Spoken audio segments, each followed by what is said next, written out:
Perfect, thanks, Ben. It is 5 o'clock, so I'll call the meeting to order and take a quick roll call. Looks like we're missing a few, maybe online. And I don't have the attendance in front of me, handy, but like we're missing Carrie, right? Carrie, Kelly, and the other Greg. Greg Boone. Yeah. But you do have a quorum. So perfect. We do have quorum. So the next step will be to elect the vice chair. So we did have this conversation last month. Since you weren't here, we unfortunately couldn't hold an election for you, but now we can. So if you're still available and wanting to, I would nominate you again for the vice chair, and I will open it up for any other nominations also. Yeah, I would second. Happy to help unless somebody else wants to. All right, hearing no other nominations, I'll open it up for a vote. All in favor, say aye. Aye. Any opposed? Nay. Well, really? Just joking. Looks like you're still the vice chair. All right, item number 3, approval of the minutes. So I'll entertain a motion for approval of the minutes for last month. So moved. All in favor, say aye. Aye. Any opposed? Hearing none, that passes. And then public comment. So it looks like we do have quite a few signed up for public comments. So just a reminder, we will hold you for 3 minutes, and then I will call your name, and we'll go for in-person public comment first, and then anyone online, then we'll move 3 online, we'll move to there. So after about 2.5 minutes, I'll probably give you like a little just a warning, and then 3 minutes, we'll have to move on to the next one. So it looks like, I'm horrible at reading names. Deborah. Yes. So if you just step up, say your name and where you're from. And I'm Deborah Bose. I'm from downtown Superior. As you may or may not know, downtown Superior, in that area is growing population. We're at about 18,000 residents, growing at more than a 20% rate year on year so far. And I'm here to express not a noise complaint. So I send in reports and I specifically say, and Sydney knows this, they're called safety concerns report. Our neighborhood are very concerned about the frequency of the number of flights flying over our high density neighborhood that can swell to 25,000 on the weekend, because we have sports events, we have indoor and outdoor sports arenas. And so we have enormous number of families and children who are very concerned when they hear a plane and the frequency of planes that there's going to be an accident. We can't move. We can't move out of the way. If the plane needs to land quickly, we're sitting ducks. So this is about safety, not about noise. Last time I was here late last year, you all heard noise. This is safety, not noise. Noise is our alarm that there's a threat, okay? And we were in the Marshall Fire, so we lost our homes there. You know, an accident would be catastrophic for the families and children in my neighborhood, as well as your airport. So I know this is a business. I own my own business. I get it. But the frequency of 5 to 30 flights over our neighborhood per hour, not per day, per hour in some days. We pray for wind and bad weather so the frequency reduces. You know, sounds insane, but we really do. Because there's less threat of an accident, of a low flying prop plane. So I'm not talking about jets, I'm not talking about helicopters. I don't count them. I only count the low flying prop planes. I don't know who's manning these, whether they're training folks or not. Doesn't matter. Eventually, the probability that there will be an accident is going to happen as long as the frequency stays the way it is. So I'm here to ask for working together to maybe reduce the frequency. I know you can't change the flight path. I send the same darn reports to the FAA. The same time I send them to you, actually send more to the FAA, because the flight path needs to be changed. You go 3 miles south of us and there's wide open space. I don't understand why the frequency and the flight path has to be over us. I understand you have no control over that. So I'm doing my best to address this for my neighborhood and bring it to you. Thank you. Thank you. All right, next we have Dixon. I'm Dixon. I'm just here in support of runway 321, trying to keep it open as long as possible. I've used that runway a handful of times, and once was for emergency purposes. I look at this as employees of the airport in Jefferson County. I look at you being the stewards and caretakers of this airport, and I consider your fiduciary responsibility to try and keep this airport and that runway open as long as possible. And there's been conversation about closing the Bravo taxiway. That might help us in order to keep that runway open. If that's a viable solution, I highly encourage going that route so that we can get that what appears to be FAA funding to help resurface that runway. And I guess the last thing I want to say is, as we all know, if that runway's ever closed, we're never going to get it back. Thank you. All right, Brad. Good afternoon, everyone. Brad Walker, Town Superior. I'm a pilot. I also use the airport quite extensively. I attended the Colorado Court of Appeals case today. My town has decided that rather than work cooperatively and try to solve problems, they decided to sue the airport. Kevin Ryan, who was a staunch advocate, is in the audience today, and he was a big advocate when he was on the town board, as well as now that he's on the Colorado Aeronautical Board, he's actively trying to destroy aviation in the community.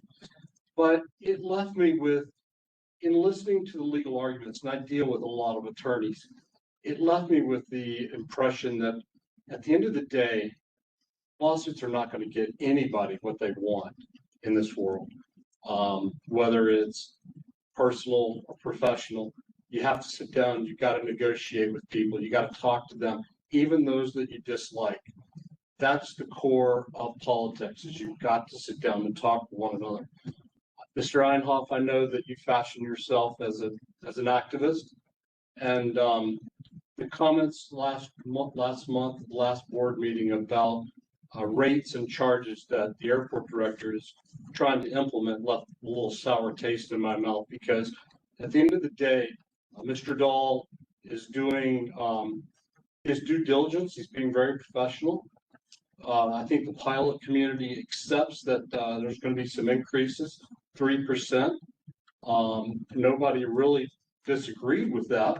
I think everybody understands that, costs are going up, and so does the rates. And Mr. Dahl is being professional and trying to harmonize that. But when you advocate for 4%, what you're basically telling me is you're trying to put the screws to the airport, the pilots, and the flying community. And frankly, I just don't like that. I think 3% is a fair and reasonable increase. So those are my comments. I hope I don't see any way that things are going to change going forward. The airport's being sued, the FAA is being sued by Lafayette. And at the end of the day, I strongly encourage the airport and the county board of commissioners to not talk with anybody that's suing them. So that's just kind of how we stand today. Thank you for your time, and you folks have a good night. Thank you, Brad. All right, next we have Don Watkins. Oh, I didn't come prepared that way, but I'm from Van Air. I guess I had 3 minutes. I'm also a chief pilot of Platte Valley, the World War I Museum, where we fly the World War I planes. Our maximum crosswind is 5 knots. The maximum crosswind on Piper Cub is 7 knots. And I have brought information here. So I'm into Warbirds. The Warbirds maximum crosswind for a Mustang, Spitfire, so on and so on is 10 knots. So those airplanes will not be able to come here for air shows and the likes if you close that runway. I've used that runway 3 or 4 times, bringing in a Piper Cub, usually for an annual type thing. And I hate to see it close. And he's right. Once you close, it's not going to come back. So anyway, I'm for keeping it open. Thank you. Next, we have Mark Bingham. Mark Bingham, I've been a pilot here on the airport over 25 years. I have a number of aircraft that are tailwheel aircraft. As previously mentioned, tailwheel aircraft have a lower threshold for crosswind. We have an asset on the runway at the airport. That is a crosswind runway. It is a safety asset of the airport. I can't believe that we would want to give up an asset in general, but then give up a safety asset is quite problematic. Sure, we got two other runways, but they're aligned parallel. The crosswind runway provides a opportunity for safe operation for all aircraft, but particularly for tailwheel aircraft. I also have worked for a number of years for the Forest Service and have flown tricycle gear off of that runway because it expedites operations and it can simplify some of the tower problems and ground problems that we have for aircraft that can take off on that 321. So I'm a full advocate of maintaining and continuing the operation of that asset and not wasting an asset of the county that was provided to the public and has been used by the public now for going on 75 years. Great, thank you, Mayor. Next, we have Tom Fullerton. Hi, I'm Tom Fullerton, I work over at Direct Charter as a director of operation. We've been in tune with what's going on at the airport. If we can keep 321, we use it as a safety measure. So everything I reiterate what Mark said. Thank you, Tom. Next, we have Kyle. Hey everyone, my name is Kyle Heckman. I'm a local pilot. I was operated from this airport for more than 25 years. I also serve as the president of our local Jeffco Aviation Association and as the Airport Support Network representative for the National Aircraft Owners and Pilots Association. The 2023 study of runway 21, commissioned by the previous airport director, was colored by his development-centric biases of redevelopment for airline terminals, parking lots, and hangars. This, along with the headline figure of $14 million for a full-length reconstruction of both the runway and the adjacent taxiway Bravo, in large part accelerated the runway 321 closure narrative. As has been said, runways are unique and vital to aviation, and adding new ones today is rare. Once one closes, we will never get it back. Runway 321 enhances safety at our airport when locally unpredictable winds can quickly make it the runway of choice. On Monday, when very strong unforecast winds began to favor it, 4 aircraft in a row requested it. It also eases airport congestion as another departure point for those light general aviation aircraft that can depart northbound from runway 3 at intersection Alpha. Importantly, runway 321 is eligible for competitive FAA funding based on the wind coverage data. But we won't get what we don't ask for in that respect. Said differently, the airport will certainly not receive FAA funding without first putting the runway reconstruction back on the airport's CIP, Capital Improvement Plan, and then making the funding request of the FAA. Upon any closure, the grandfathered status of the non-conforming approach area at the north end of runway 321 would be lost, and reopening in the future would not be viable. From my regular and recent use of runway 321, its condition remains perfectly serviceable, and most of us who have used it safely landed or departed on surfaces that are substantially worse elsewhere. Because of this, I believe that the runway has a longer useful life ahead of it than is being projected, and that the January 2027 date is significantly premature. Fortunately, RMMA is not bound by specific condition-based rules for the closure of the runway because it's not a Part 139 airport with air carrier service. I urge the airport to consider all measures to keep the runway open into the coming years, including ongoing condition monitoring, reasonable maintenance, a partial closure of either end that becomes unusable, and publishing notices to airmen of its fair or eventually poor condition. As operational counts decline to the point where users treat it as an emergency-only landing surface, the airport can and then should acknowledge that through NOTAMs or other closure. Until that time, I urge the airport to keep this pavement open for those aircraft that need it. Beyond this, the only realistic path forward for runway 321 is alternative 2 of 3 in the 2023 study, being far less costly in its reduced scope of reconstructing a shortened runway of 60% of the current length to lesser category A1 weight standards from the current standards, and abandoning taxiway Bravo in place or incorporating it into the existing ramp surface. Renewed focus and consideration should be given to the merits and feasibility of alternative 2 near term. As has been said, the best time to plant a tree is 20 years ago, but the next best time is today. It will never be any easier to take a fresh look at alternative two from the 2023 study than it is today, without a redevelopment bias and with a compromised mindset.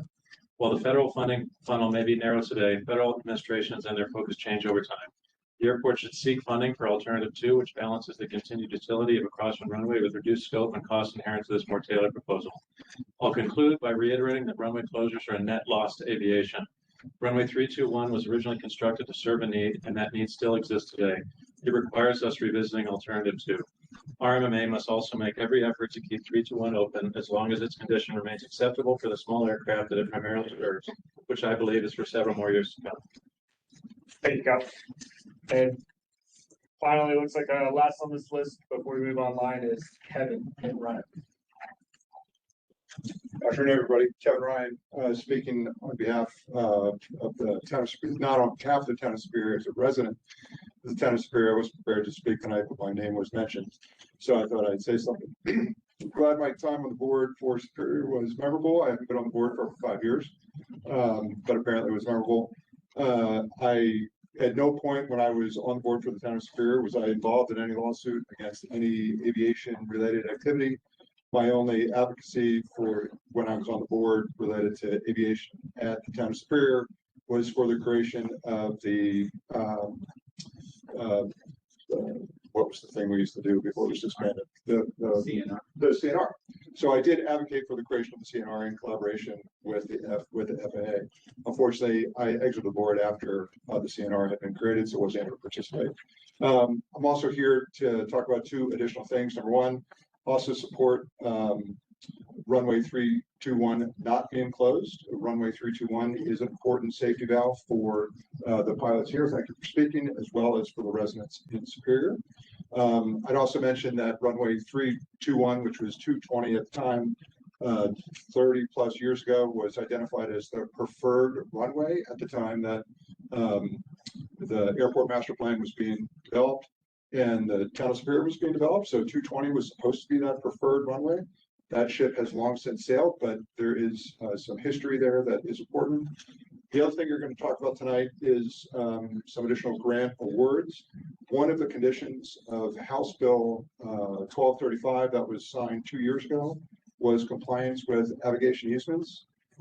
I spoke a few months ago about the importance of, or maybe it was 6 months ago, about the importance of those navigation easements, certifying compliance to those. Those easements do exist. If I knew I was going to speak, I would have brought my personal easement. I have confirmed with Boulder County that my house still has an easement. When I sell my house, and I hope it's no time soon, the next residents will also have that same easement. That easement does have some conditions applied to it. One of those conditions was determined under the court of law to have been violated by Rocky Mountain. It's not of dispute. I have an easement. There was a violation. I'm still honoring my commitments as a party to that easement. One of those commitments is I live with the noise and the vibration, and I've agreed to not be part of the lawsuit. I am not part of the lawsuit. I take my contractual requirements seriously, and I hope that you, as an advisory board today, will also take those commitments seriously. Ask those hard questions of the director of the airport authority. How is it that we're applying for funds through the state of Colorado when 1235 prohibits that? Thank you. Thank you. All right, so that is everyone who signed up in person, Vin, online. All right, we have 3 online. Randy Johnson, you were signed up first. You should be able to unmute.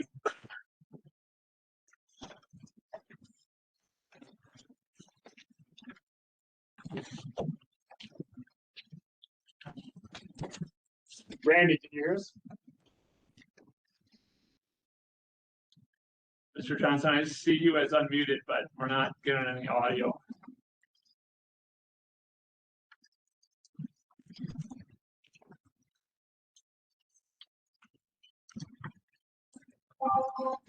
Hello, can you hear me? Yes. Okay, sorry. Yep, I had another button to push on my new computer. Sorry about that. I was talking. Hi, Randy Johnson from Laver's. I live south of Chatfield on the west side of Santa Fe Drive, and I have I've been riding airplanes down for many years. Rocky Mountain airplanes fly from north down to Colorado Springs, Pueblo, and airports to the south. So I've since there've been a lot of planes from there and Centennial, I've been writing down the airplanes and providing numbers. For last month, I actually wrote down 549, mostly training airplanes. I was writing down some of the jets for a while to have people understand how many planes are, but these are mostly training and a few just louder prop jets or props, the smaller, 172s, P-28s, P-44s. I wrote down 199 from Centennial and 244 from Rocky Mountain. It's the first time there's been more Rocky Mountain planes I've written down than Centennial. The planes from Centennial, the training planes, many of them are purposely turning to fly directly over. It's obvious. I submitted 60 complaints to Centennial and 14 to Rocky Mountain. But I do want to clarify that the planes from Rocky Mountain are, many of them are spreading out and flying higher. So trying to do the voluntary noise guidelines from from Rocky Mountain. What is of interest is yesterday I actually had now I usually provide information from the current month, at the next meeting, but I actually wrote down 23 planes from Rocky Mountain yesterday. 18 of them were from 3 p.m. until 9 p.m. So I actually had Rocky Mountain's planes come from 9 a.m. to 9 p.m. Centennial were from 7:38 a.m. to 7:53 p.m. So I guess that's my number. Some of the planes are the complaints are when they've been faster, lower, and directly overhead louder. So those are the ones I got. I'm probably out of time, so that's all I have. All right, thank you very much, Randy. Yep. The next one I have is Shalil Jane. You should be able to unmute yourself now.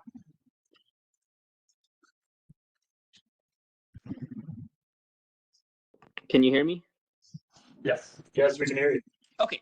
I'm here to talk about just runway 321, and I'm a local pilot who only started flying about 5 years ago. However, I know a couple of years back when we went to the, this argument went to the county commissioners, we talked about how it's a low usage runway and people don't use it very often. And so that's one of the primary reasons they were stating that we should shut it down. I'm here to compare this actually to a runway truck ramp. Less than 3% of aircraft use runway 321. That number of trucks that are using a runway truck ramp is significantly less. Yet why do we have it? It's there for an emergency purpose. Same way with runway 321. It's there for an emergency purpose. I have had to use that a runway for an emergency purpose. In emergency, I mean in terms of unforecast and random winds that occur in this region that we know in the Broomfield area. And I've had to use it both on personal flights. And in the last 6 months, 95% of my flights have been for humanitarian missions. So I've been flying, a little girl who needed a catheter put in for her open heart surgery. I've been flying a 40-year-old who, was fighting a stage 4 pancreatic cancer. And if I was not able to land on the runways on those two specific missions, the closure of runway 321 could be denying critical health care to people who are, coming down to Colorado, coming to Denver specifically to seek those treatments and are relying on these humanitarian flights. So what I'm kind of getting at is runway 321 has its emergency use. It's not meant to be the primary runway that jets are using. It's meant to be there for when we need an out. It's meant to be there for a truck that is going, down I-70 out of Eisenhower Tunnel who needs an off ramp. That's what runway 321 is for us pilots. And I'm just here to talk about, or ask for the continued maintenance of 321 and just show that it's an important asset that we have at the airport. And it's not meant to be a primary runway. It's meant to be a runway that is used when we need it when we need it most. All right, and the last one I have is Sharad Jain, and you should be able to unmute yourself as well. Jane, you can hear me, am I correct? Yes. Yes, we can hear you. I am going to be speaking about a personal event. Two, actually. When I was learning how to fly, I was with an instructor, and when we had been coming back, all of a sudden the winds came out of nowhere, and our instructor basically took over for me and decided that there was no way we could even land on 30 or 12. It was unpredicted, and ended up using 03 for a landing. He was definitely shaken. The crosswind was really bad, but we did make the landing. Future years go by, about 3 years, and I am doing an 8-hour flight from Louisville, Kentucky.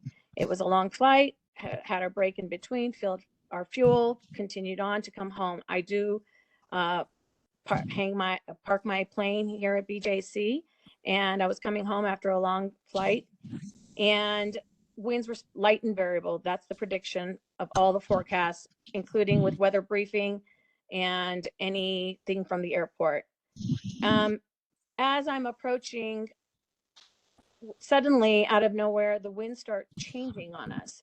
The winds changed enough that all of a sudden my progress to the airport had slowed down, and I was now going to make it about 10:05 rather than before 10 o'clock, which is when Tower closes. Tower did know that I was coming in and told me that you are welcome to still come in. And right about within about 5 minutes before I was about to land, the winds suddenly shifted, and the tower said, okay, well, I am closing now, but I will, you could still go ahead and land on your own. There was an instructor who was taking a flight out, called into us and asked how the winds were for us right before we were about to land. And we had suggested that this was not a good idea for him to take anyone out or himself, as the winds were really suddenly changing immensely. He continued to sit there and just watch how I was going to land, and I was going down 30. I made every attempt to go down 30. The winds were 28, gusting 35. And no matter what I did, I could not get my left wing down. I tried so hard, I could not do it. The crosswind was so bad, and it was a 90-degree direct crosswind. As I started taking off, and I said going around the entire time, by the way, tower guy did not feel like he wanted to leave. He continued, even though he was off, continued to give me winds because he was concerned for my landing. I decided and made to go around and I decided to go down 03, and that was the only way I could land. I did manage to finally land. The winds were bad all the way from Greeley down to Colorado Springs and as far as Fort Morgan, because Fort Morgan, we were planning a gas stop and we knew we could not do that all of a sudden. So I just want to let you know, this was a detrimental option for me. I had nowhere else to go, nowhere to go and land. And thank God I was able to land on 03. I hope you will continue with these maintenance plans. Thank you. Did anyone else? That's it. All right. Go ahead and close public comment. Thank you everyone for your comments tonight. And we'll move on to the next item on the agenda. Okay. Runway 321. We're going to go through a couple things: location, history, operations, FAA's concern for hotspots, some of the previous actions that have been taken on that runway, some condition assessments, the cost of relocation, and some potential short-term solutions that might keep the runway viable in the FAA's eyes based on hotspots. Next slide. Probably not needed for most people, but here I highlighted is runway 321. It is the airport's crosswind. It is roughly 90 degrees perpendicular to the primaries. It's generally for a single engine and light twin aircraft operating at the airport. Some history: in the 1960s, it was originally constructed with the airport. In the 1990s was the last major reconstruction project with about 2 inches of P401 and then about 10 inches of P401. Well, oops, it's not the only typo. Anyway, P401 stabilized base. Probably 410, maybe is what that's supposed to be. Anyway, we don't have sub-base information for this pavement. It's been around for a long time, and so we don't really have a record of what's under there. There's been no significant projects for this runway since the 1990s. We do continue to do maintenance on it, crack sealing and things like that, but for major projects, major rebuilds, it hasn't had anything since the 1990s. Next slide. It was mentioned earlier, but for the sake of completing about operations for the runway, about 94% of the primaries can take care of all weather conditions. 321 does minimally add to weather or capacity for the airport, but it doesn't get used as often for takeoffs and landings. But it does get used every so often, but not very much. When we talk about runway 321 and the FAA's eyes and for CDOT's eyes, it comes down to like hotspots. Hotspots on the airfield are places where turns happen too soon, or the planes can't have enough time to properly realize situational awareness, and then they can violate hold short lines, and that adds to the tower's concern about how to make sure the airfield geometry is safe and efficient. There are currently 2 hotspots on the airfield, both related to runway 321 and both on the runway 3 side on Delta. There were 3. The first one was on the north side, but has since been removed. Yep, next slide. In October 2022, this body, made of different people, I suppose, was approved a resolution to decommission the runway. In June of 2023, the Board of County Commissioners, the BCC, passed a resolution to decommission the runway, and we're living through those decisions today. I sent a letter to the FAA saying that we tentatively plan on closing the runway in January 2027, based on the FAA's concern of hotspots and the lack of funding. We can get to that in a little bit. We do a daily inspections on the runway to make sure that it is safe for aircraft to use, and we have started doing more in-depth inspections every quarter on that pavement to make sure that we continue to have a safe runway for the aircraft using it. It does show signs of continued degradation, things that do require a full depth repair. It has rutting and things in it that make it an indicator that the subbase that's under that runway is failing. We are doing continued inspections. May, we did an inspection. September, did an inspection, and our most recent one was January 2026 for those quarterly inspections that we're conducting. It was mentioned earlier about the cost of reconstruction. It unfortunately is not a small amount of money because we are talking about a full depth repair, and because of geometry changes in the way the FAA certifies airfield design, taxiway Bravo has to go away. Whether or not taxiway Bravo literally goes away or gets kind of stapled onto the north apron is a different conversation. This proposal is the full depth repair for the full length and the relocation of Bravo to be the proper distance away, so that it ends up being about the same distance away from the runway as Charlie is today. It is a lot of money. It's $14 million, and the airport is not going to pay to replace it. And we could talk about kind of why that would be, and I'm sure you'll probably have questions, but we'll kind of go to a short-term solution here for a second. The runway, as far as the county is concerned, and as far as the FAA is concerned, it is closed and on its way to decommissioning. Paperwork's been filed. The FAA has approved its transition plan into non-existence. There are things we can do in the short term to make its life better, I suppose, but anything will postpone the inevitable. But at this point in time, that runway, as far as the regulators are concerned, does not qualify for money, won't get money, and it would be solely on the airport to figure out how to fund it. We could, as a short-term solution, resolve hotspots 2 and 3 by closing taxiway Bravo south of runway 30 left. That would be a relatively minor change the airfield could do. A future runway safety action team meeting or an RSAT meeting can look at whether that solution makes sense. But that will be ultimately a decision that the FAA approves and not something that the airport could just will into existence. That's generally the runway status update. We had a lot of public comment. Maybe the commissioners have thoughts and questions, but I can try to answer those before we move on. I have a question back on the cost of reconstruction slide. Sure.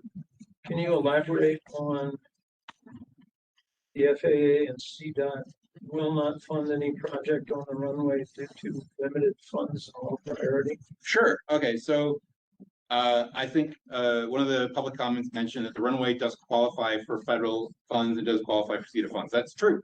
The runway is a necessary component for proper crosswind component coverage of the airport. Without that crosswind runway, the airport is not able to get to its 25% ideal of crosswind components. So it does qualify.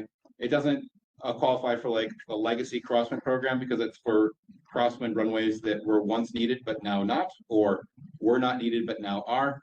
Our situation is that the crosswind runway still qualifies. The issue is that from the federal's perspective, they're more concerned about the hotspots and the cost of that runway than they are about its use. So whether or not it gets used as an emergency surface or it's used 5% or 10% of the time, the FAA and CDOT's attitude has been just because it might be needed for wind coverage doesn't make it a financially viable investment. And so they have said, just because it's eligible doesn't mean you get funds. And the question has been asked to the FAA, ADO, and to CDOT about its ability to get funds, regardless of it's being on the airport's CIP plan or whatever. And the response has always been universal, no, there will not be any CDOT funds and there will not be any FAA funds for any part of the crosswind runway, whether it be shorter, it be a different configuration. Their conversation has always been no. How is that communicated? In writing, I mean, you just said that the FAA's primary consideration is eliminating the hotspots. Mhm. If we go with alternative 2, which shortens the runway to 2,100 feet, ends at Alpha, the hotspots are eliminated. So we can spend that. We can theoretically, according to what you just said, have funding to eliminate hotspots and still maintain the safety aspect of the crosswind runway. The FAA has not indicated to us whether in emails or communication, whether or not even if the hotspots were removed, it would still qualify. Because we keep hearing it, they tell us no, and I'm stunned that the FAA is in the business of closing runways. They're in the business, like CDOT's kind of got the same kind of perspective right now in the sense that CDOT, Davey Lane from CDOT has said that no, this runway will not qualify for federal funds or for state funds. Their funds are being locked up into primary runway repair across the state. They're not considering what this crosswind component looks like. There hasn't been a conversation with the FAA that said, we will give you funds if the runway's shorter or if it solves hotspots. They are looking for ways to solve hotspots, but there has not been them saying, we'll give you money to fix it. They have always said, no, it will not qualify. Don't ask. So the FAA gives us funds for new snow blowers and taxiways to support a Swiss-based business on the south side of the runway and all this other redevelopment, but they will not give us funds for a runway at an airport? Help me understand how that can possibly be. They will not get funds for the crosswind, that's correct. They will fund the primaries. We can buy snow blowers, we can get all sorts of cool things on the south side of the runway, but we can't get funding for a safety runway. Correct. I'd love to hear who's making that. I'd love to see that in writing and who's making those decisions, because that just is mind-boggling to me. And is it because they've been told that it's going to be decommissioned in January of 27? In other words, what came first, the chicken or the egg? I mean, I wouldn't fund something that's going to go away either. No, and I think that's fair. I would say that the discussion about decommissioning the runway, it primarily comes from its utilization and from its hotspot creation. I would not say that the FAA has ever said to me or us, well, since you're going to close it, we're not going to fund it. I have asked them specifically can we get funds if we keep it open? The answer is always no. It's not like, well, you said you're going to close it, so we're not going to fund it. It's been very clearly expressed to the FAA, hey, we want to keep this runway, will you fund it? And their response has always been no. The FAA doesn't really put things in writing, so it's really hard to get them to narrow down on things. But I think we have some commitment from the FAA that they're not going to do anything. And to James's point, I mean, it's that $14 million number that's been bantered about for years came from J Aviation, who's a great consulting company, but their analysis at the time was very much, I would argue, influenced by previous airport management that was all about airport construction and JSX terminals and development opportunities. And as you read through the report, there were some pretty far-reaching assumptions about the growth and the operations and so forth with those type upgrades. And come on, you and I both know I can get a consultant, I can hire a consultant that writes a report that says I'm tall, dark, and handsome, right? we can get a consultant to write anything. And I think that'd Be expensive. it'd be for the tall, dark and handsome. Yeah, I know. I know. We've talked about this. He's already tall, dark. What are you talking about? We've already talked about this, Eric, over coffee, that in your master plan, you've got the entire reconstruction of 30 right at $10 million, I don't know, 5, 6, 7 years from now at that money, yet half the size runway, half the width is $14 million. That back of the envelope math doesn't work for me. I think that's fair. Yeah. When you look at the chart, you have to remember that $14 million isn't just the runway, it has to do with Bravo. Right. So like if you said, well, what if we just got rid of Bravo? Like we just decommissioned Bravo and said, we don't need a parallel taxiway on that side. Then I think it's the first column, you're basically looking at about $7.8 million to do the full length of the runway. Bravo can't stay. If the runway stays operational, Bravo can't stay there. Yeah. If Bravo, there's no point in having Bravo if the runway's not there, right? So like, it's kind of dumb. If you don't need Bravo, but you do need the runway to have Bravo. So like, if you do fix the runway, you could do it for $8 million potentially.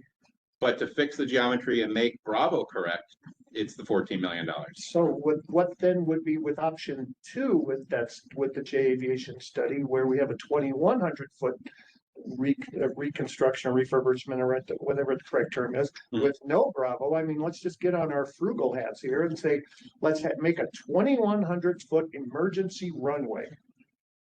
We can use it in high wind conditions make it an ADG, instead of an ADG B2, let's make it an ADG A1 runway. Yeah, I think it would end up as an ADG 1 light or something. Where your utility runway was mentioned, I think by a community member, that's essentially what it would end up being. It would be an A small. So a small 2,100-foot north runway. One of the commenters from Superior was talking about the traffic over their neighborhoods. And we said in this report that 1.1% of the traffic currently is out of 321. Well, my math says that's like 3,300 operations at the airport that we're throwing now onto runway 30. Well, So it would be, yeah. it would be, right? So we'd add more traffic to 30.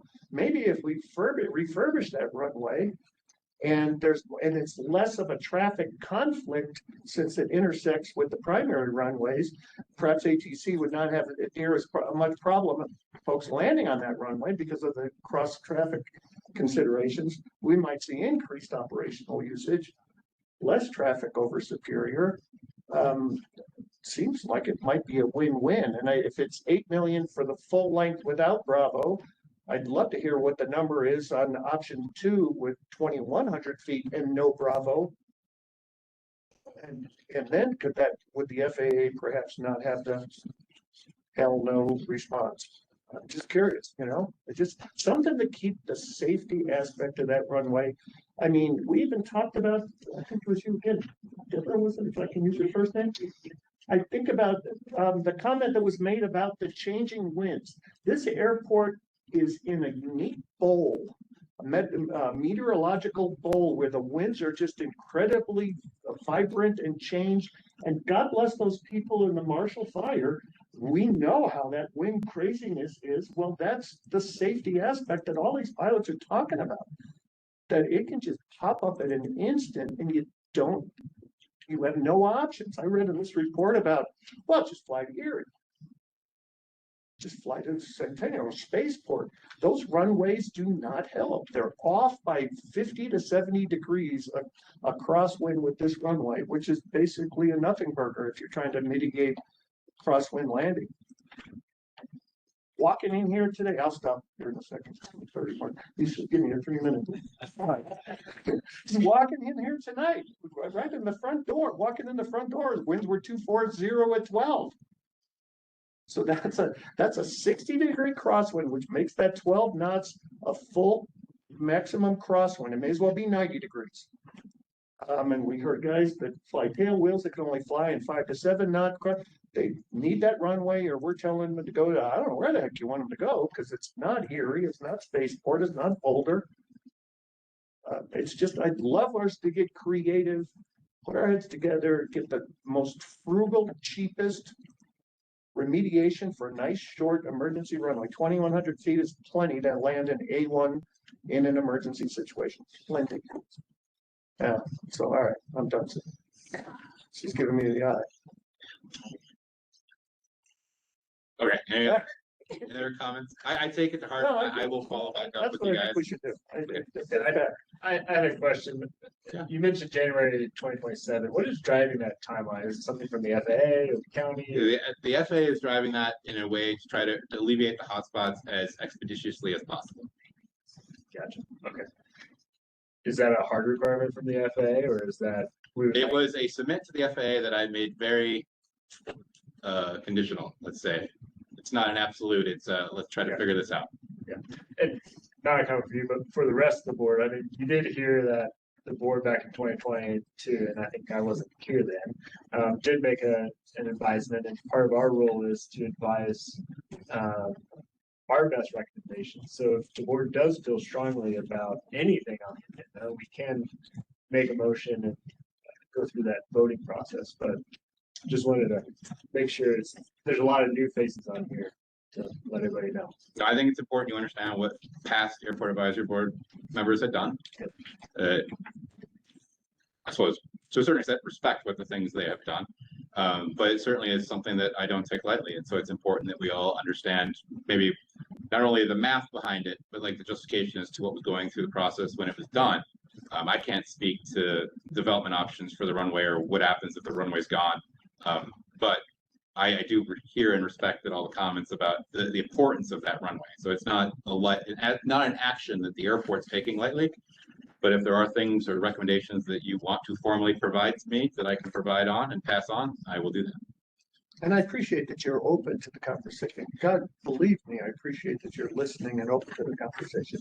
I would love the board to move that the airport revisit option number 2 in the runway 321 study from Javiation and come up with the most frugal, inexpensive option to keep 321 a viable emergency use runway. I'd really like to see that the airport go back and restudy that. Is that a motion? That's a motion, yeah. All right. Do we have a second for that motion for the airport to go back? Second. All right. That calls for discussion. Yeah, any discussion? And let me point out some things. I was on that board in 2022. I was the only person on that board at that time who did not have an aircraft based here or an aircraft business. And we had no problem voting to close the runway based on financial and safety information available to us at that time. And I don't see any of that changing in the last 2 years. I hate anecdotal evidence, but since there have been a number of anecdotes presented tonight, let me point out one of my own. I used to fly from San Antonio, Texas, up here in my Piper Tomahawk to visit my wife's grandkids on a pretty regular basis. Twice I was unable to land here because of the winds. The existence of 321 did not help. Both instances, I simply turned around and went back to Centennial and landed there. So that's all I got to say on this. Maybe you can answer this from a historical perspective back then. How much of the discussion was related to potential development or opportunities that were maybe being presented? As in, if we get rid of that runway, we can do all kinds of cool stuff up here. None that I recall. It was purely a matter of the condition of the runway, the cost to fix it properly, and the total non-availability of funds. And apparently that hasn't changed. And that non-availability, sorry to bug you, but since you were there, that non-availability of funds, was that being stated prior to the decision to decommission it in January of 27? 2027 wasn't mentioned. Our our job was to, I guess it our job, better said, had they already said that they weren't gonna provide funding? Or did they say they weren't gonna provide funding after the decision was made to decommission the runway? I don't recall exactly what was said, but as I do recall, there wasn't. It's like I said, I'm not gonna It's put gonna money. be up to the airport. It was gonna be up to the county to provide the money. It's like I said, I mean, I wouldn't dump money into a house that's gonna be torn down in a year and a half. But, you know, if the opportunity to put money in there to keep the house from being torn down, then that's a different discussion. There are minutes from that meeting available if you wanna know the full extent of the discussions. Well, I know there was, because I participated quite in depth at that time with discussion with the previous airport director, and there was considerable discussion about removing the runway so we could build corporate hangars. They wanted a JSX terminal because JSX was going to be here for, for the foreseeable future, and we know how that worked out. And again, I think that the decisions that were made focused dramatically on this $14 million number. I was at the county commissioners meeting in person down at the Jeffco offices, and I believe we had 29 people emphatically ask for either deeper study on the safety issues or rejecting the idea, and the county commissioners nodded and said, no, let's do it anyhow. And because the emphasis was on future development, and the $14 million was mentioned in, I can't tell you how many times. So my proposal is throw the $14 million thing out. I think that's fantasy, and let's look at really what the core funding would be. I'd love to know if they asked for the money. It's not on the capital improvement plan. How did they ask the FAA for the money? Because we didn't get it. We didn't ask for it. The capital improvement plan is odd in the sense that it's been asked. When it's on the CIP, it's no longer a request. It's not worked that way. Okay. So like when you see on the CIP, it's been FAA approved already. And so the CIPs are not generally like wish lists of what the airport wants to do. It's what the airport's been able to negotiate with the FAA. So then back up whatever that step is that they were talking about for my. No, that's fine. But like I'm just trying to reiterate to you that the request and the comments have been asked with the FAA. And in all honesty and transparency, I have always focused on the 14. I have not tried to focus on any other alternatives to that. So that's where we are. I also don't think passing this motion is gonna do anything other than make us look even more useless. Because this board with different people on it told the county commissioners, yeah, it's a good idea. The county commissioners held and required public meetings about all this. And I was also there, and there were just as many people who were on the side of please do close it down for whatever reason. We were at different meetings then. Yeah. No, I was there physically. And again, I think it goes back to, And hell yeah, if I may close it for finish, 14 million. if I may finish. Go ahead. And I think I don't think the county commissioners are gonna go through that process again, and I don't think the FAA is gonna be open to anything, so I think it's just if you wanna make a gesture, I think that's all it is, it's a gesture. I had a question about like process. So I've never dealt with the closed runway. It's interesting. So it was decommissioned, the Board of Commissioners did a resolution to decommission it. And then you've sort of set a date to close by like January 27th or 27. Like if it gets fixed up or it's like a shorter runway, like can you use it on an emergency basis while it's closed or while it's decommissioned, or like what's the? So I think I did use the word decommission. I wouldn't call it accurate. I'd say it's been approved for decommissioning. Okay. I think that would probably be a more accurate way to say it. Okay. Still. But it's still an active. It's still an active runway. It'll continue to be an active runway until the day it's not. Okay. What's like that process? And you'd like sent a letter and said, hey, by this date, like, would like to get it closed. Is that? That is an interesting question. There is some ambiguity as to what that process will look like. Okay. There will be some environmental process that has to be done to determine how or what method would be used to close it. The FAA has said that they are kind of waiting to see how the noise exposure models work out for the Part 150 study to determine whether or not that runway significantly changes the contours. If there is a significant change in the contours that with the closure of the runway would change them, then they would have to follow a different environmental process to actually do the physical closure than they would if they don't change a lot. And so the Part 150 study is looking at the noise exposure models for both the runway and for without. And then the FAA will look at that comparison to determine if their difference is significant and how that environmental process to close it would look. It's shockingly, apparently, easy for the FAA to close a runway when they want to. So we don't really have sort of a, it's definitely going to close on this date, or that process is not. Yeah, the FAA would say that they are under the impression that the runway will close sooner rather than later. They also understand that if we want to try to do the short-term solution where we close part of Bravo, they're perfectly happy with the master plan resolving this issue once and for all. But its condition as a whole will determine whether it stays open. One of the commissioners said that once the runway or one of the community members mentioned that once the runway closes, it's closed, and that's true. There are RSA issues on the north side that can't be fixed in its current position. So if the runway does close, it's no longer grandfathered in. So a closure of that runway is a closure of that runway. And you couldn't do emergency landings or anything on it. It's just closed. I wouldn't be able to answer that question. I've seen pilots land weird stuff before. So, but yeah, once it's closed, it's closed.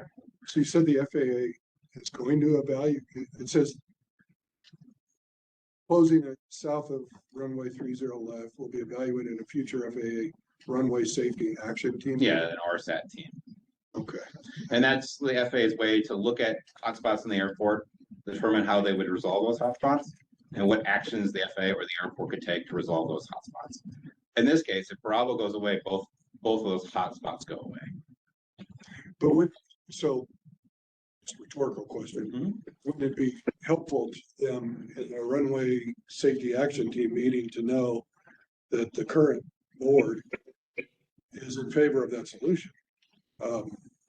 Rather than to otherwise just think that, no, we're just in support of the decision 5 years ago to 3 years ago, whatever it was, to decommission. So I see what you're saying about, we don't want to go through an exercise of futility.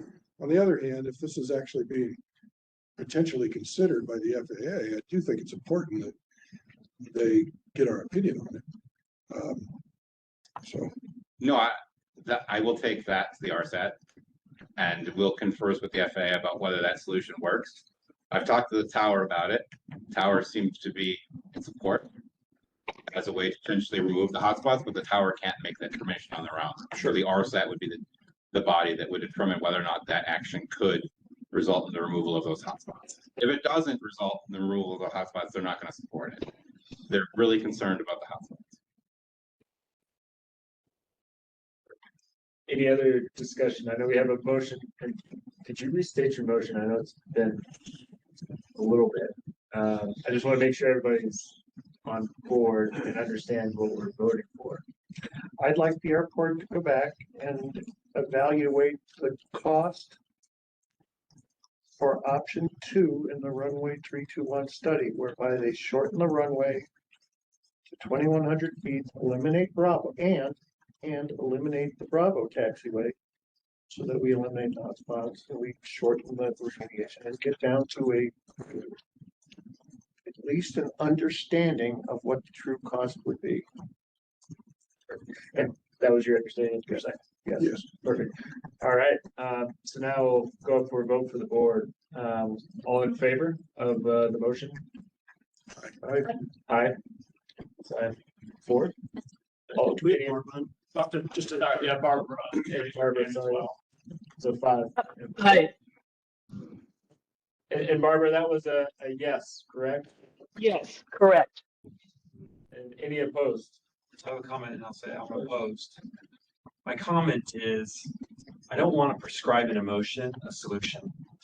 So therefore I'm going to say no, because I think I would rather have said, airport, why don't you go back and see what options in a design that meets the need of the community that can weave in support from funding and grants that can achieve it? Because I think we asked a very specific question and literally got the answer. If you come back and say, well, if I eliminate this and I move this, yes, now you're going to get your funding. Or CF might come back and say, I don't know. I can talk to Dave, but I don't know.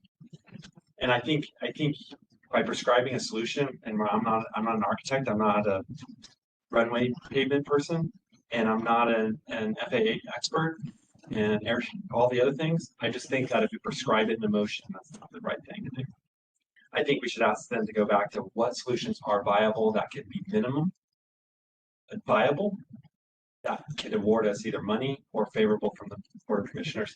Because the other thing you're asking is for them to also go get a consultant. I don't know how much that's going to cost. So I'm saying no.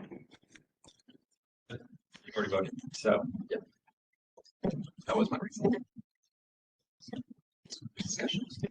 Sorry, I would have brought it up in discussion, but it was going on. I was trying to formulate the conversation. Think about it. Unless you want to change motion. We can't amend it. I'm okay amending the motion to how you phrased it. That makes more sense. That does make. I don't know if Robert Rules of Order would allow that, but I think I'll allow it as chair. I'll make it. So I want to make a Second decision. comment here. Let's go through the process. Let's make a clear motion to basically go back on the first motion. And I want you to vote on that. And then what you're going to do is you're going to make a new motion based on whatever you all discuss, allow for a time to discuss, clarify that no members have any more comments, and then vote one more time if we get a second on it, please. Perfect. So, you want me to make a motion? and that motion passed, and so we'll go back and we'll have a. But that motion passed. That's the direction. Yeah. And we go back and have a Friendly amendment. amendment to the motion, correct? If that's what I'm understanding. Should have voted on amendment first. Yeah, we don't need to strictly follow Robert's Rules of Order here. This is not a quasi judicial body. It's an advisory So committee. we want to make sure that the record is clear. So the direction is clear for the staff. Yep. All right, then we'll be out of order. I'm the elected official, so I'm the one following the rules. But I forget this is an advisory committee. So I'll make an amendment to probably take out the prescription of the solution and ask that the staff find a minimal viable option that can secure funding and support of the Board of Commissioners that can keep that functionality open. I second that motion. Perfect. We have a motion and a second. Any discussion on that one? I have a question. This is just a good chance to ask it because I hadn't thought of it before. If the proposed solution is to shorten runway 321, wouldn't it have to be shortened by removing the portion that currently intersects with taxiway Delta? Because that's where the hot spots are. What the FAA would require us to do for the decommissioned portion of the runway that wasn't being repaired is unknown. It's entirely possible the FAA could come back and say, yes, you may, but you also will remove. So that's a question that would have to be yet to be answered as to whether or not the FAA would A, support shortening, and B, if they did, what would be the strings or what would be the things they would want to have that happen? We know Bravo is a problem, but would they require the pavement itself be disconnected from Delta, 30 left, and 30 right, and Alpha, potentially? And so to the motion of order, I can't tell you today what that solution looks like. And I don't think we should. We should let you have the conversation and you come back and say, yeah, that worked. No, it didn't. Yeah, I have fun. No, that's fine. There are parts there. I can see it kind of going both ways. The FAA's attitude in this will probably be the only way to ensure that pavement is not used is for it to not exist. And so we'll talk. Does that help? Does this motion help you a little bit understand? No, I mean, I wrote down and I believe the motion is something to the effect of what is the minimum viable solution that can secure funding and support of the BCC that keeps the runway open. Any other discussion from the board? All right, we have a motion on the floor. All in favor of the motion, say aye. Aye. Aye. Aye. Any opposed? One opposed. That amended motion passes. Chair, I think we might need to brush up on our Robert's Rules of Order. Yeah, Sorry, you're right. I thought they did pretty well. I was a little tricky to handle with the motion on the floor. Yeah, we need to brush up on our amendments and stuff. Okay, We'll go on further. if it pleases the chair, how would you like to proceed? We are at 6 o'clock. Yeah, what do we have left? I don't have an agenda. The rest should go fairly simply and quickly. I think if we can go fairly simply and quickly, we should knock it out. Okay. 10 minutes. Okay, 10 minutes. Well, I'll give you 10 minutes. I can talk fast, but I don't. Okay, unleaded fuel. We'll kind of sail through these things. Unleaded fuel tank was delivered on February 2nd. Fuel was delivered on February 3rd. The tank is undergoing final certification at the moment. We expect to be selling unleaded fuel here very soon. We are using CDOT grant funds to pay the difference between unleaded fuel and leaded fuel. So the cost will be transparent to you. You'll just be buying basically unleaded fuel at leaded fuel prices.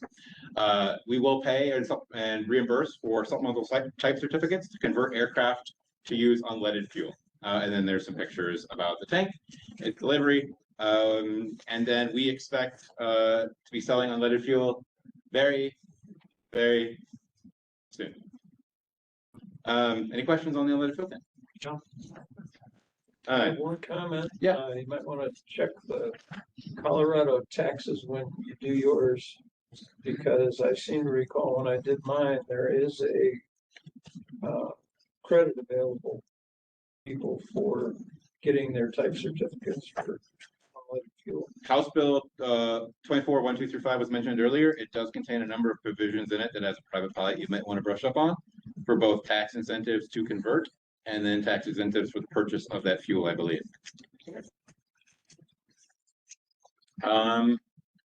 Yeah, okay. All right, and I'll just pause. Should we keep going, or we can kick some of these to the next meeting? Let's give you 5 minutes, and then we can get the rest of the next. The next phase or the next big CIP project happening in 2026 is phase 2 of Taxiway Delta. It's basically extending the current project 2,000 feet further east down Delta. I have some revisions on this slide. The total estimated project cost is still about 4.3 million, funded in part by an AIG grant of 1.5 and an AIP grant of 2.6 million. The local share and the state share of that should actually show up as about 108,000 each.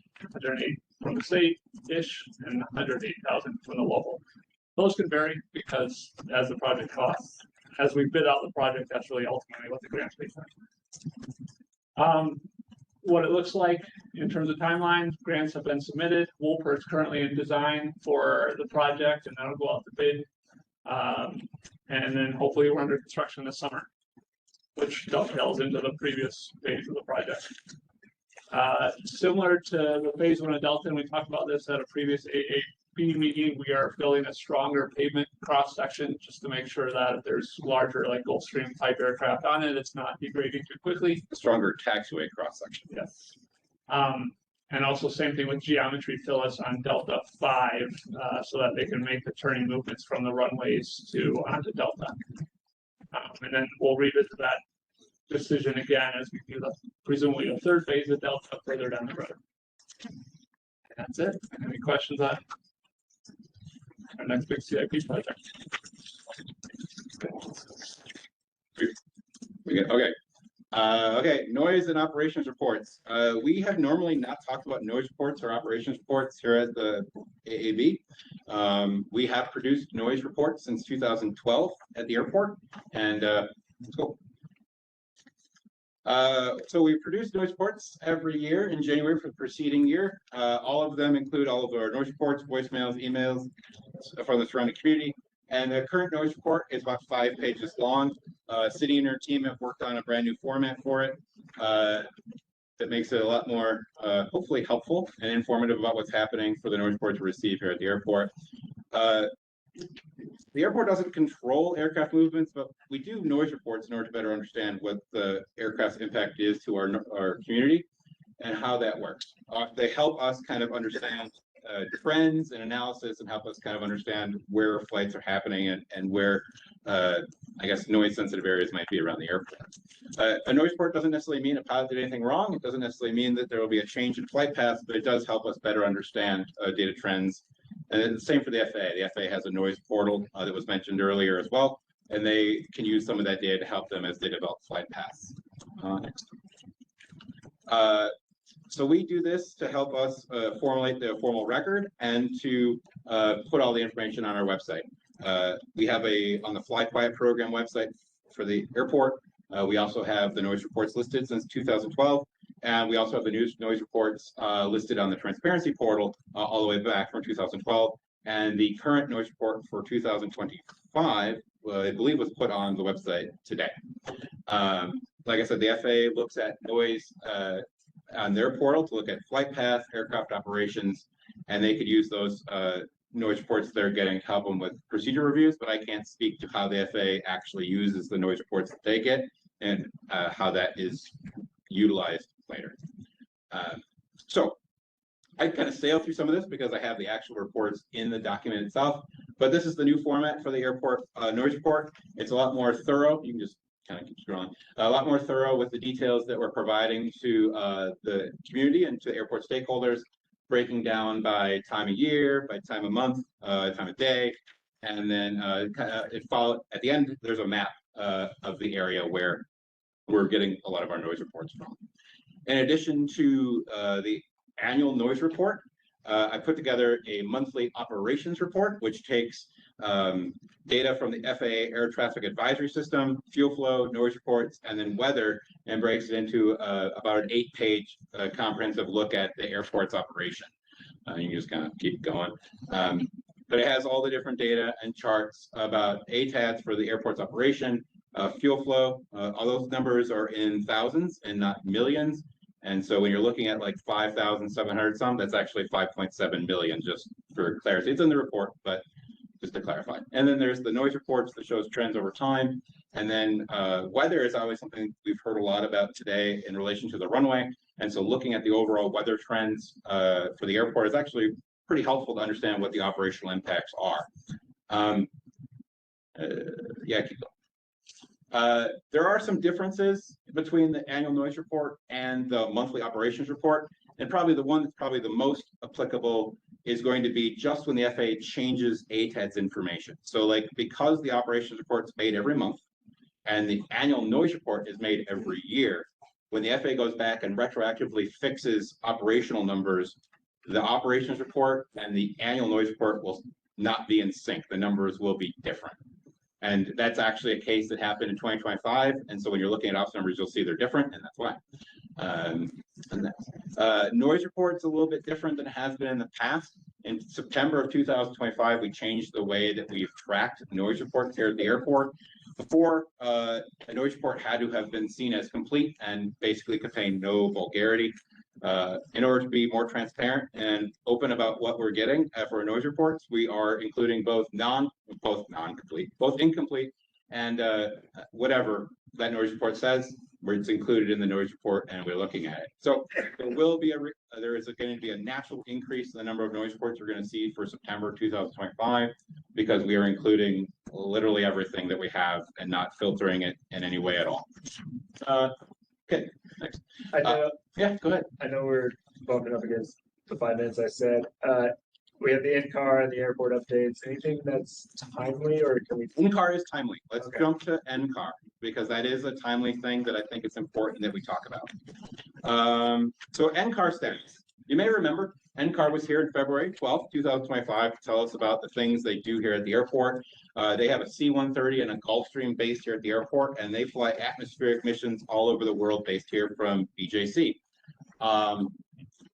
I suppose the polite way to say this is the current administration is deprioritizing the NCAR system, and they are trying to figure out what to do with NCAR as a whole, including the aircraft that are based here at the airport. Next slide. Next. So this is a verbatim coming directly from the Dear Colleague letter that the National Science Foundation sent out. This is not my words. Please submit a document expressing interest in how private parties would utilize NCAR facilities. That includes the hangars here at the airport and the labs and office space and all the things that come with NCAR here at the airport. The aircraft are to be dealt with as a different procurement action from the federal government. I suppose the reason I am sharing this with you is so that you are made aware that they are asking for input about what to do with these facilities.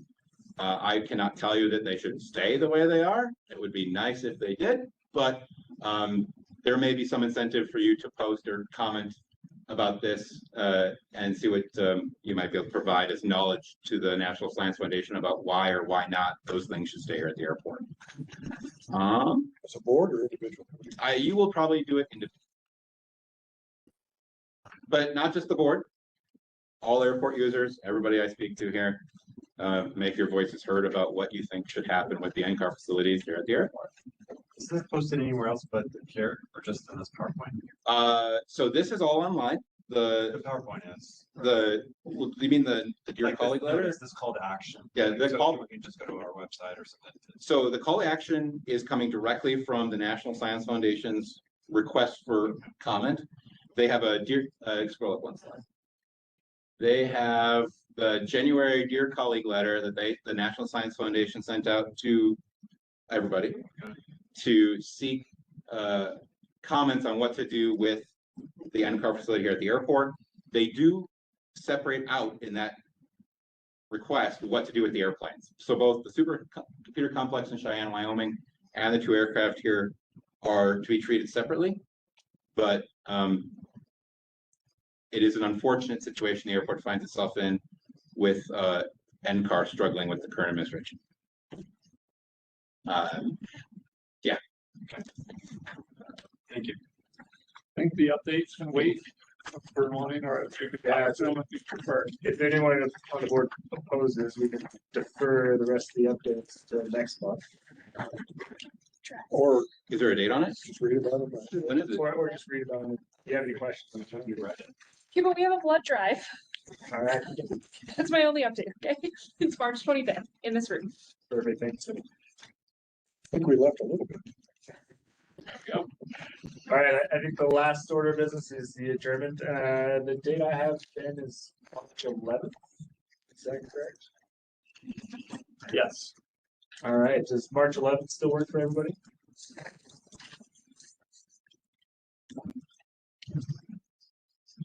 Sure. And I will be there. So I'll be in conjunction. You can try to figure it out. Or should we? Try.